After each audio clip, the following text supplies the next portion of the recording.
Go ahead and get started today. Thank you all for your indulgence on my tardiness. So first thing we have on the agenda is approval of the minutes that were sent out for February 21st, March 7th, 8th, and 9th. You had a chance to review those? Do I have a motion as it relates to the approval of the minutes?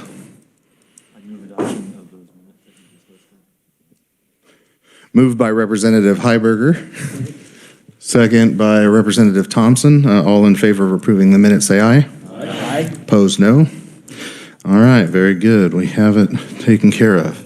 Okay, committee, so we're actually going to skip over 73 and 174 today.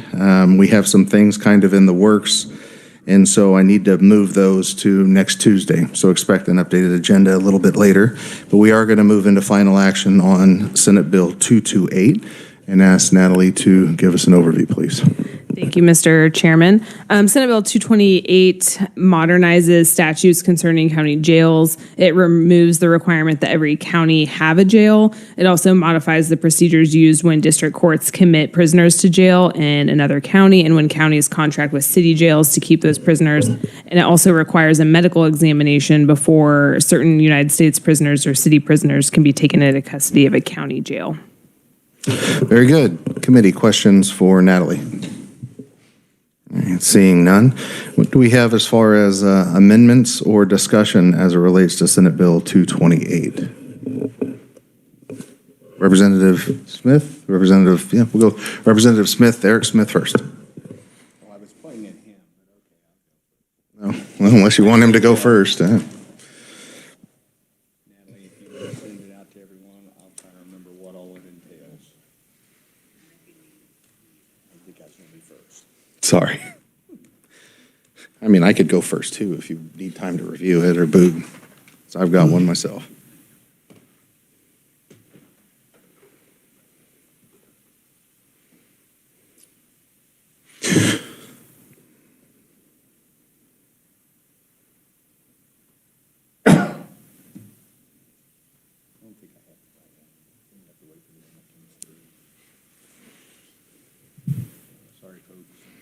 Yeah, it's all right. We had quite a bit of conversation about this, just making sure that we cover the right statutes when it comes to how it was paid or what.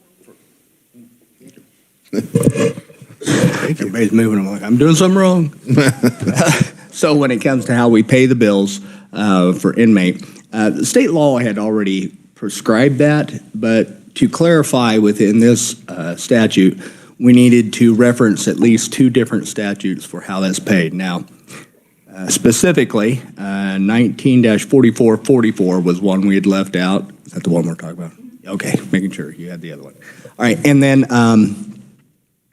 22. Help me, right.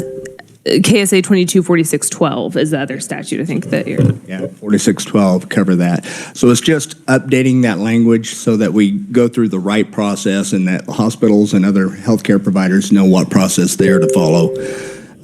Generally, I'll tell you that in my personal experience, we were having, because we always had kind of thing where the bill would come to the sheriff's office and the taxpayer would pay the bill regardless.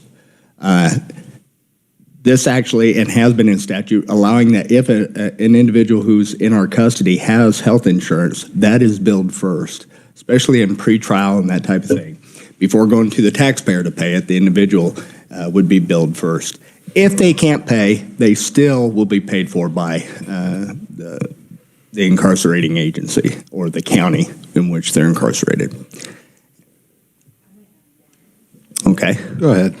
Thank you, Mr. Chairman. The only other thing I wanted to add was you guys heard testimony from the Hospital Association that they wanted those provisions on page 6, starting at line 38, separated into the two paragraphs to make clear that one was an exception and one was about payment, and those were kind of separate. And so this amendment also does that.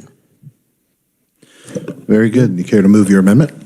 And I move that amendment. All right. Do I have a second? Representative Schlangen-Siepen, further discussion on the Eric Smith amendment. You did such a fantastic job. Yeah. You may close. All right, thanks. I move my amendment. All right. All those in favor of the Smith Amendment say aye. Aye. All those opposed, no. All right, the ayes have it. That amendment is on. Representative Heiberger, did you have something for us? Very good.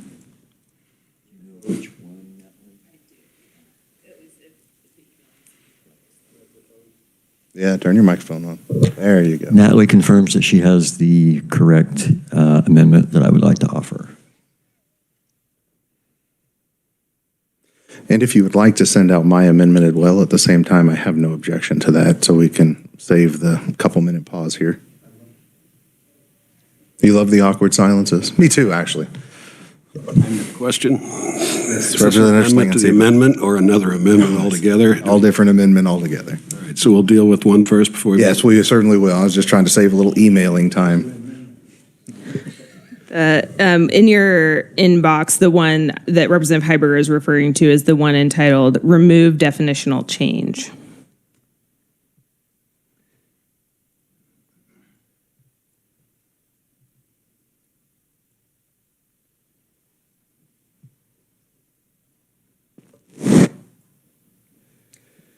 No, I haven't.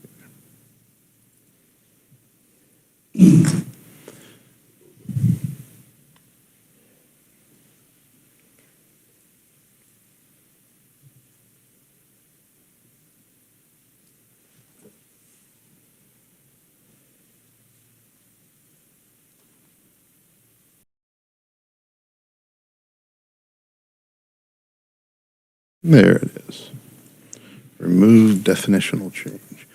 All right, Representative, care to explain your amendment? Yes, this amendment, all it does is removes language added by the Senate that required determination of gender of prisoners and segregation into two separate jail parts by sex. My understanding that law enforcement doesn't want this. They're already dealing with this on a case-by-case basis. And I think I don't think it's necessary, and I think it could potentially cause unintended problems. You want to move that motion? I move my motion. Very good. Do I have a second? Representative Slingensiepen. Further discussion on the Heiberger Amendment Committee. Representative Turk. There's a question for the bringer. What are the unintended consequences that you're afraid of? Well, I think, like I said, law enforcement doesn't want this amendment. They're already dealing with people of either intersex or transgender people on a daily basis. I mean, this could force a jail to put a person who dresses as a female into a cell with males. And I think there could be some pretty serious consequences of that. Yep, go right ahead. Okay, so reverse that scenario. Aren't those consequences equally serious? Potentially, and this bill would force that to happen. The way the bill's written now, I mean, and another problem is that it requires people in jail to make determinations of sex based on information and tools that they don't have. I'm having a hard time getting a large size copy of it, but I can read what the. Okay. Mr. Chairman, the current provision there says that sex means the biological state of being female or male based on the individual's organs, chromosomes, and endogenous hormone profiles. Yes, and so the people in jail don't have a way to measure chromosomes or endogenous hormone profiles, and so we're basically asking people to do things they can't do. Follow-up questions. Representative Titus. So thank you, Mr. Chairman. I'd raise this question about potential conflicts if Senate Bill 180, which is the Female Bill of Rights, were to come into place. And after discussing with some folks offline, I think not really knowing what the Senate was going for when they selected this particular language, I don't think this is good. The chromosomal language I don't think is very helpful.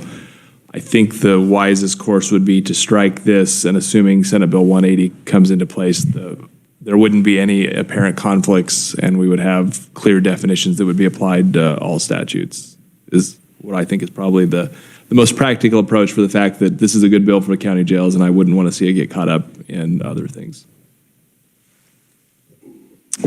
Additional questions or comments, committee? Representative Mon. Thank you, Mr. Chairman. So my understanding is jails can routinely do strip searches anyway. Now, I do agree that they don't have the ability to do a chromosome investigation, but it just doesn't.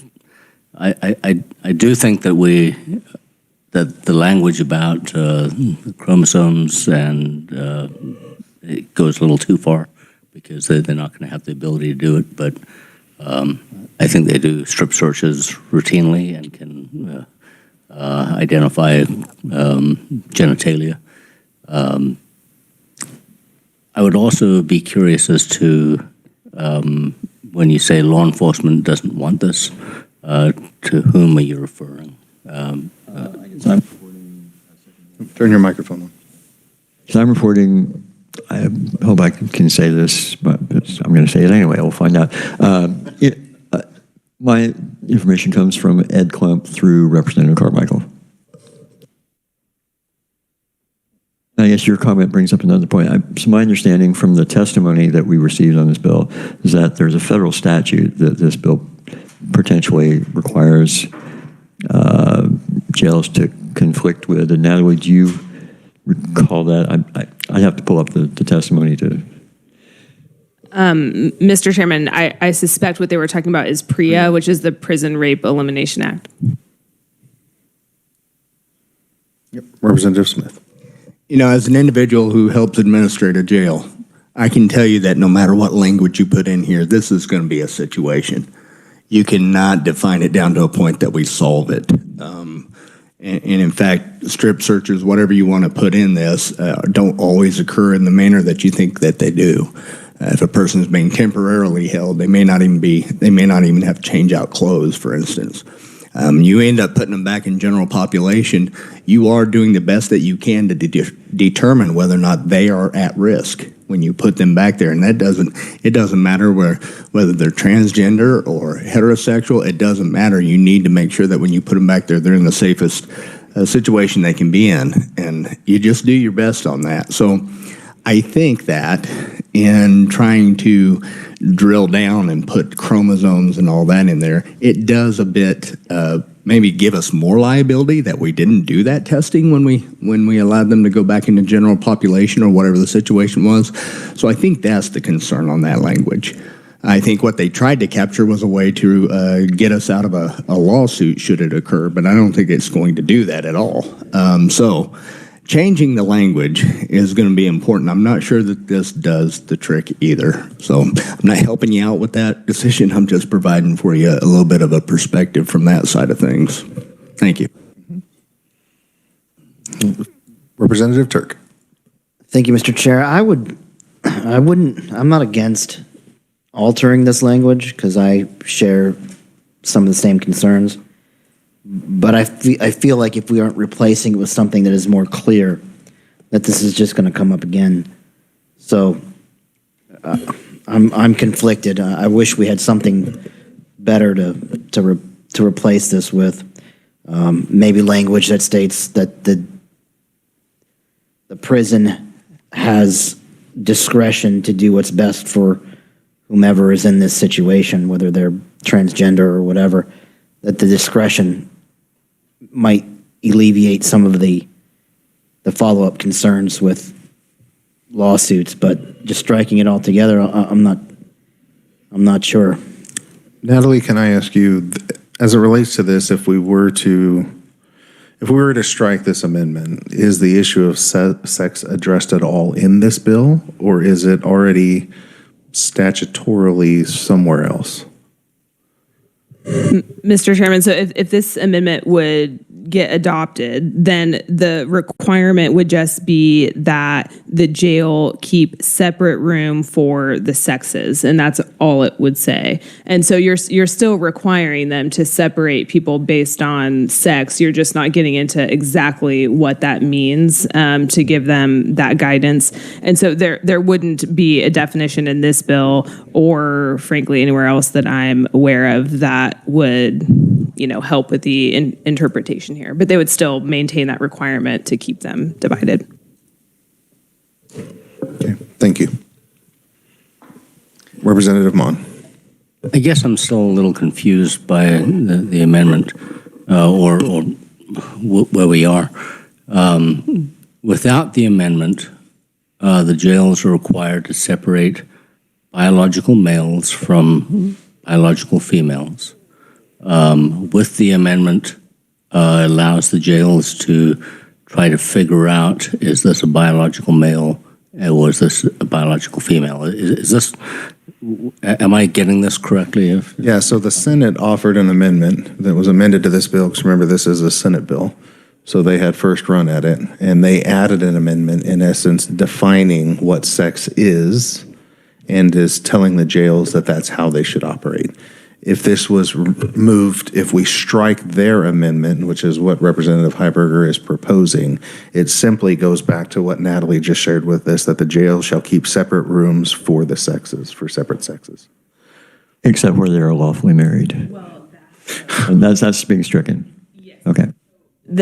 What the bill did as introduced, as put forth to you or to the Senate in the first place, would be to say that they have to maintain separate rooms for the sexes. The current law right now says that they have to keep separate rooms for the sexes except where they are lawfully married. The original bill got rid of that lawfully married language because that violates some law, some common law. There's obviously some issues there.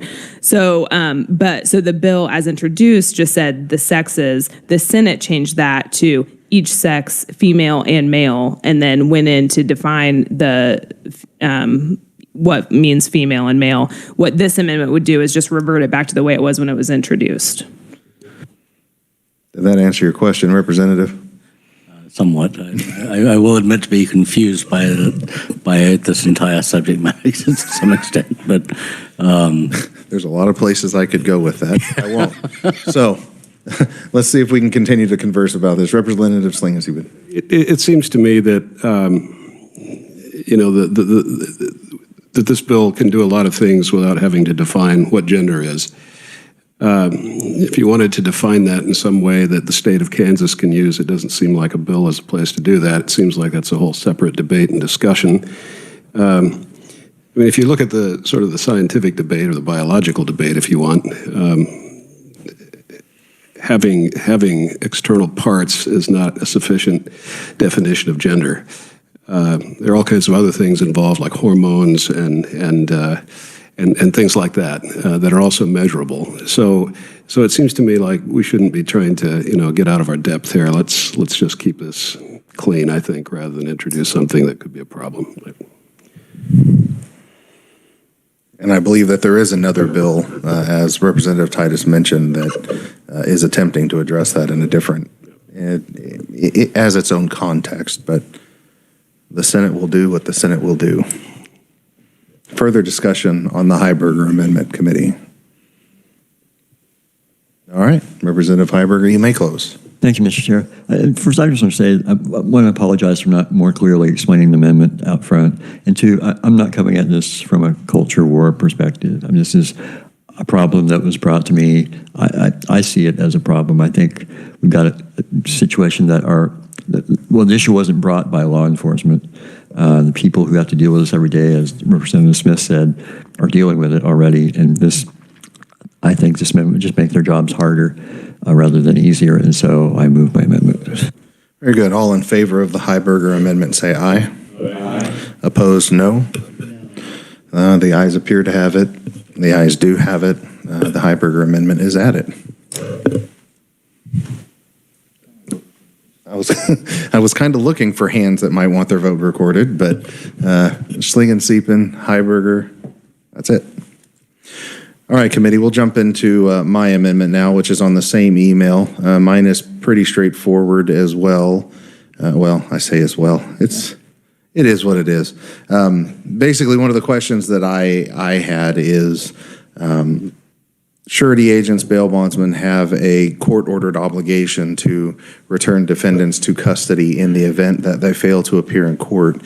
And it wasn't really clarified in this legislation when we're dealing with serious bodily injury or things like that, whether this does or does not apply to them. Because while they are officers of the court making an arrest, they may or may not qualify as the quote-unquote arresting agency.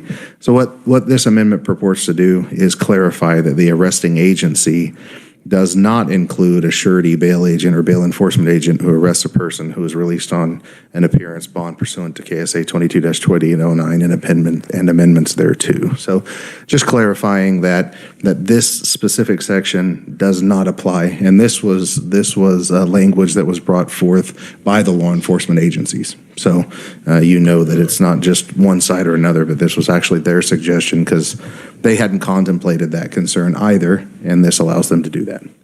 So I will go ahead and move my amendment. Do I have a second? Representative Eric Smith. All right. Further discussion on the amendment committee. Representative Smith. And so I'll just add to what he had to say there. You know, this is amazing. When he brought this up, it was amazing that we didn't have some type of case to go back to, because it sure seems like this would have come up at some point. Bail bondsmen have as much trouble as we do sometimes catching fugitives, and it often results in somebody getting their knee scraped, if you know what I mean. So the fact that they were able to bring people in, there was no question who was paying for the medical bills associated, is amazing. So this is a good amendment to have in there to make it clear, clarify it in black and white. Further, Representative Mon. I'm in favor of this amendment, but I just want to clarify. This doesn't. There's liability that the bail bondsmen are subject to if they overtly injure somebody anyway, right? I mean, we're not doing away with some sort of liability here, but in general, I'm in favor of this amendment. Yeah, thank you. No, it just clarifies who the arresting agency is and whether or not the jail can, and this amendment defines whether what rights the jail has to accept an injured defendant in that situation and how that kind of plays out. So no immunity or liability there, but I'd be happy to share some fun stories with you of my long ago past if you're ever interested. Representative Heiberger. Revise the question. So this seems to implicate other statutes. I'm not saying.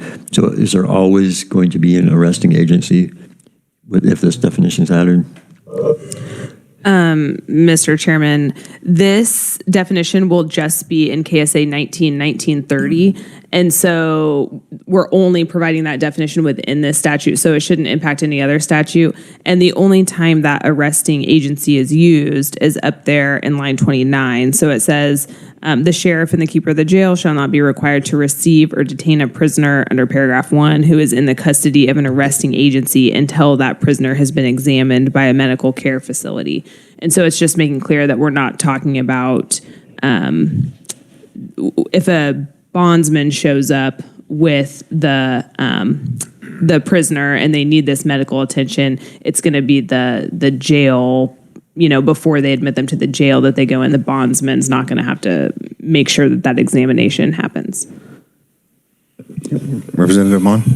I do have a question that maybe chairman's or others' expertise could talk to. So when a bondsman arrests somebody or takes custody of them, they're not the arresting agency. They're not necessarily, they're not a law enforcement agency. So when you take them to the jail and you present them to the sheriff then officially arrests them. That is correct. Because understand that bondsmen have the authority to arrest if a defendant fails to appear and a warrant is issued, which we discussed some of that last year, or they also have the ability to revoke bonds under certain instances. And it's really all contractual related. And so when they are brought to the jail, they are then placed in the custody of the sheriff's department or whoever is operating that jail to fulfill their case or to fulfill that warrant, depending on the circumstances. So the official arresting agency would then be the sheriff, Right. assuming that the sheriff is the one. Okay. All right. That is correct. And oftentimes, just for perspective, what we have happen in situations like these is if we, for example, there was a situation about 17 years ago where we had a defendant that the court really, really wanted, but he was in advanced kidney failure and had to be on dialysis every day. Well, I assure you that the jail did not want to pay for his dialysis. And so instead of receiving him into the custody, the sheriff calls the judge and says, Your Honor, we need to think of a different route for this individual. And they ultimately gave him an owner cognizance bond in that situation. And I don't know what happened after that. But oftentimes these situations are worked out in that manner because of the obligation by the sheriff receiving that defendant. Representative Martinez. So just so I'm clear, if a bondsman, if the defendant gets injured by the bondsman takes him in and the arresting agency is whoever you take him to, who's liable for the medical? Well, you have to understand that within the bonding realm or the surety realm, there's always any civil liability. So, for example, if the bondsman went out and maliciously harmed this individual and caused all of these issues, there is cause for a civil action if that were to occur.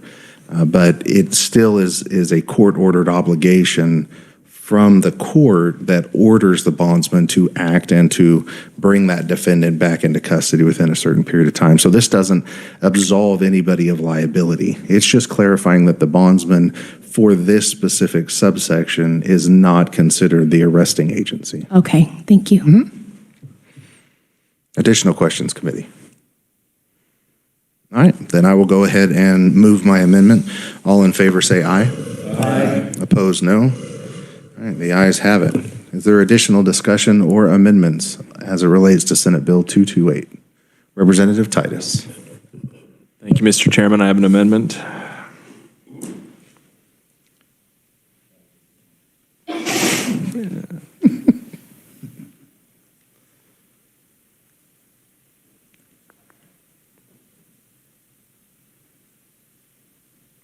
Natalie, this is the in custody.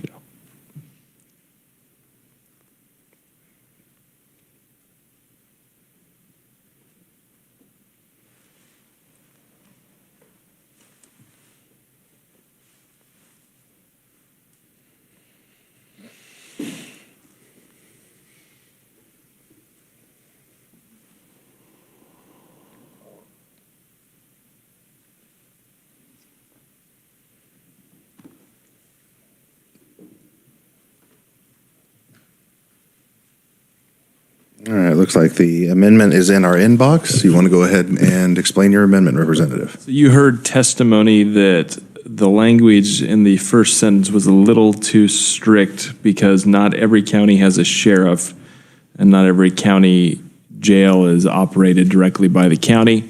So this bill would clean up that problem. The two examples that are out there, so for example, Riley County has a consolidated police department that is not actually their jail. They don't have a sheriff, and their jail is operated by a separate entity. And then there are some counties that have created a corrections department or a law department where they have a county jail, but it's not operated by the sheriff. So this cleans that problem up. It strikes sheriff and changes the definition of county jail to include a jail operated by a county or a jail operated by a consolidated law enforcement agency. Very good. You want to move your amendment? Very good. Do I have a second on the Titus amendment? Representative Thompson, seconds. Further discussion on this amendment, committee? Representative Mon. I have a question.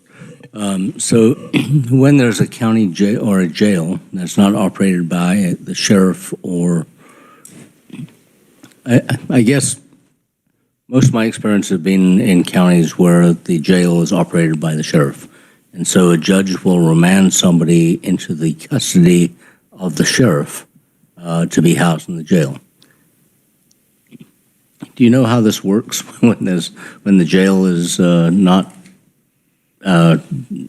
administered by the sheriff or law enforcement agency? The jail would be still, in the case of Riley County, for example, the jail is still administered by the law enforcement agency. It's just the law enforcement agency. It was the Riley County Sheriff's Department and the Manhattan Police Department, and I believe the Ogden Police Department were all combined into one. So it's not an arm of the county or an arm of the city. So they would still give possession. They would still transfer custody to the Riley County Police Department.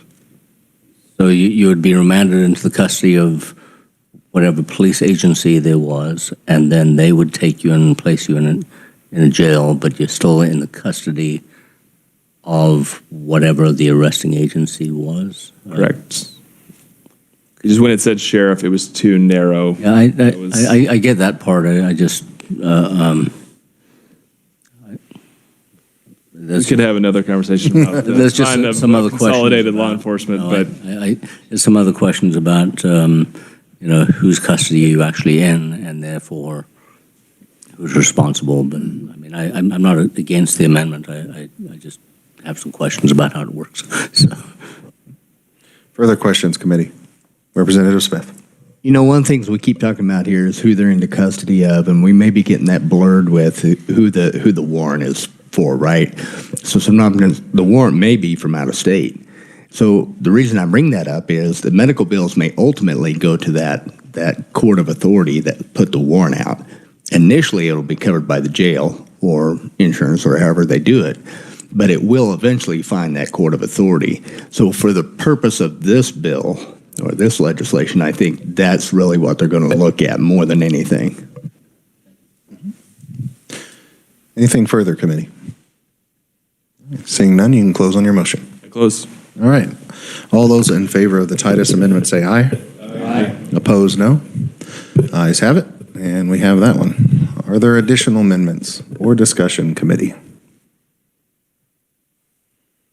All right. Seeing none, do I have a motion as it relates to SB 228? Representative Eric Smith. Thank you, Mr. Chair. I move that the committee pass SB 228 as amended. Favorably? Preferably favorably. Very good. Do I have a second? Representative Mon is the second. Further discussion, committee? Seeing none, you can close on your motion. And I close. Very good. All right, committee, all in favor of passing SB 228 as amended favorably, say aye. Aye. Opposed, no. Very good. Ayes have it. Those wishing to have their votes recorded are Representative Heiberger, Schling, and Siepen. Very good. All right, committee, done with 228. Let's move to 217. And we'll ask Natalie to give us an overview of SB 217. Mr. Chairman, Senate Bill 217 includes the conduct of utilizing electronic tracking systems or acquiring tracking information to determine a targeted person's location, movement, or travel patterns throughout various statutes. First, in the crime of stalking, when done as part of an unlawful course of conduct. And it also does the same in the Kansas Family Law Code, the revised Kansas Code for the Care of Children, the Protection from Abuse Act, and the Protection from Stalking, Sexual Assault, or Human Trafficking Act. Questions for Natalie, committee? Seeing none, are there any discussion or amendments as it relates to Senate Bill 217? Well, I happen to have an amendment. This is the time of year where we need to make some changes just to make sure we get some things in conference. And so I had a conceptual amendment drawn up in my brain to change the effective date to the register. And I move my amendment. Is there a second? Representative Smith.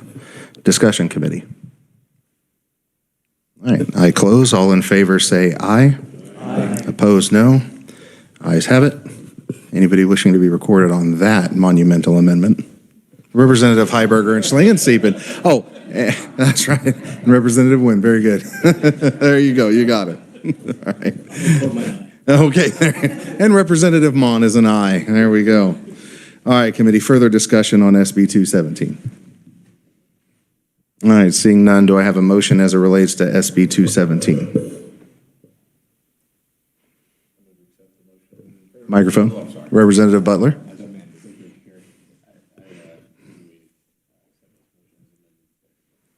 good. Do I have a second? Representative Slingensiepin. Further discussion, committee? Seeing none, all in favor of passing SB 217 as amended favorably say aye. Aye. Opposed, no. All right, the ayes have it. Those wishing to be recorded as ayes are Heiberger, Schlingensiepin, Wynn. There we go. All right, committee, that concludes our work for today. We won't have committee tomorrow. We won't have committee on Monday, but we will be back on Tuesday where we will have Chairman Fred Patton joining us to work some bills and to have a little bit of fun in our committee. So, Representative Smith. Well, I just think it went so smooth today. It was succinct, and I wonder if we could have Representative Wynn replace Representative Carmichael permanently on the committee. All in favor say aye. He'll know what that's about. All right. Thank you very much, committee. You guys have a fantastic weekend and safe travels.